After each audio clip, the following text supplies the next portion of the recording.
Bale yung pagpalang araw sa ating lahat. Ayong araw na ito, kapatid, magtuturo ako ng isang kalaman pagdating sa lihim na karunungan. Ay, ito ang aral ng walang debosyon kung paano magtawas gamit ang ating kamay lamang. Ngayon ay maulan dahil may bagyo. Ay tuturo ko sa inyo ang pamamaraan na ito upang kahit sa ganon, kahit wala kayong papel, wala kayong ba't ibang pamamaraan sa pagtatawas, wala kayo nun, wala kayong kandila, ay pwede nyo pong gamitin ang inyong kamay sa pamamagitan ng aral ng walang debosyon o pagtatanong sa gabay. Itong pamamaraan na ito mga kapatid ay talagang subok na at subok na namin ng lahat. Pati na rin ng THA, parehas ka lang sa akin na aral ng walang debosyon na nagagamit namin po ito o pagtatanong sa ating gabay kung ano nga ba ang gumagambala sa pasyente na ating ginagamot, mapa-online man o aktual. Mas mainam na na aktual talaga. Pero kapag hindi naman, kapag online, mas mainam na kayo na lang ang gumawa sa pagtatanong sa ating kamay. Unang-una sa lahat mga kapatid, bago niyo po ganyanin ang inyong kamay, mas mainam na pantahin nyo muna ang mga guhit dito. Kung nakikita nyo po yung mga guhit dito, bali pagpantahin nyo yan. Papantahin nyo yan kasi yan parang nakadikit yan sa pulso. Yan. Diba? Pagpantay ng guhit, ganyanin nyo na ang inyong kamay. Suriin muna ng maigi kung ano yung pasyente. Halimbawa, kapag kayo'y magtatawas, suriin nyo muna. Pagpantay ng kamay niyan, walang spiritual na sakit. Kapag umaba o kaliwa, kanan o kaliwa ang umaba dito sa hinili, meron pong espiritong gumagambala. Kapag ang kanan ay humaba, ibig sabihin ay tao ang gumagawa. Kapag ang kaliwa ay humaba, ibig sabihin ang merong niya lang na hindi nakikita ang gumagambala. Simpleng pamamaraan. So, para malaman ninyo kung ano ang gumagambala o ang babarang makukulam o ang kanto ang gumagambala sa pasyente, tatawagin yung gabay ninyo. Kung anong pangalan ng gabay na bispasan nyo sa aral ng walang debosyon. Tawagin nyo yung kaibigan. Kaibigan, sabihin nyo, kaibigan, ano ba gumagambala sa taong ito? Tao ba to o niya lang? Pumantay ka. O diba? Tao ba to? Pumantay ka o hindi? Umaba ka naman sa kanan ko. Oo. Kapag umaba ang kanan nyo, ibig sabihin na oo. Kapag gumantay, ibig sabihin hindi. Ulit. Para maliwanagan. Tawagin yung gabay. Kaibigan, ano ba gumagambala sa taong ito? Tao ba? Pumantay ka o hindi? Umaba sa kanan ko. Ihipan nyo yan. Ang inyong kamay. Pag ihip nyo, sabay pantay.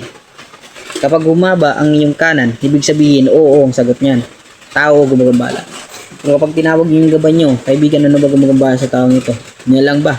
Pumantay ka o hindi? Humaba sa kanan ko. Pag ihip niyan, at kapag humaba ang iyong kanan, ibig sabihin, ay niya lang ng spiritong gumagambala. Kapag ang tanong mo, kaibigan, tao ba ang gumagawa sa akin?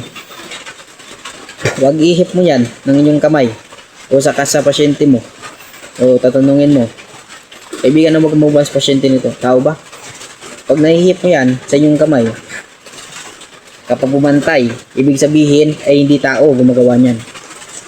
Yan ay hindi yung sagot niyan. Kapag humaba, oo. Kapag hindi, kapag pantay, hindi yung sagot niyan. Ganun lang, basic na pamamaraan. Tapos tatanungin nyo niya kung ano-ano, mga ganyan. Elemento ba to? Encanto ba to? Kapre ba to? Aswang ba to? Duwende ba to? Kapag umaba, ibig sabihin, oo, yung sagot niyan. Kapag pantay-pantay, hindi yung sagot niyan. Depende sa inyong tinanong kung anong tanong niyo sa inyong gabay sa pamamagitan ng ating mga kamay o pag-check sa hiniliit mo. Diba? Ganun lang po, kasimple. Kapag ang Kapag tatawag naman kayo sa gabay ninyo, na halimbawa, na sinabihan nyo kung tao ba gumagawa dito. Kapag kumantay o humaba, oo, sagot niyan. Pero kapag kumantay, ay hindi. Ganun na po yung kasimple. Ganun lang po pamamaraan yan. Diba? Napakasimple lang po ng aral ng PHI o walang debusyon. Yung pagtatawas o pag-check sa kamay ng isang pasyente o pagtatanong mo kung ano ang gumagambala sa pasyente. O kapag hindi naman marunong pasyente na ganyan, mas mainam na kayo na lang ang gumawa. Diba? Tanungin mo. Halimbawa, tanungin mo muna. Kaibigan, spiritual ba o physical ang sakit ng tao nito? Pumantay ka o spiritual.